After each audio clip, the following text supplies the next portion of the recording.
I didn't think nobody was going to believe me, man. Jamal Walker was pulled over by then Detective Wayne Jenkins in 2010. He, a commercial electrician, his wife, a party planner, a cash business.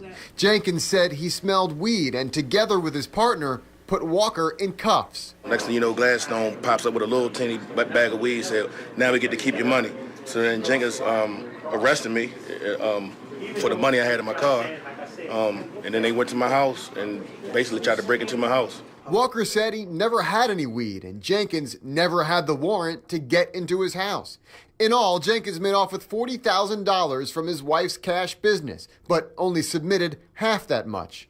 The Walker is just two of several faces flanking the state's attorney candidate, Ivan Bates, as he laid the blame of at least part of the most recent corruption of the GTTF squarely at the feet of the current state's attorney, Marilyn Mosby. Something's clear. In Baltimore City, the criminal justice system is broken and we have to have a change.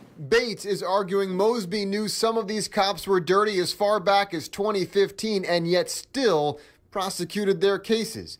Other defense attorneys saying how nearly half of these GTTF cases were all being dismissed, and that still didn't raise a red flag for Baltimore's top prosecutor. When you have somebody who not only just turns a blind eye, but then actively encourages officers by knowingly turning a blind eye, then you have a complete breakdown in the criminal justice system.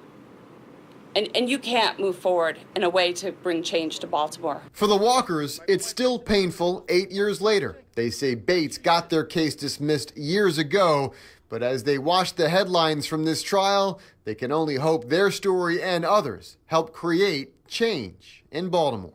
What's done in the dark comes to light, and I'm just glad that the light is now shining, that hey, these officers are corrupt, and they need to realize how damaging it is.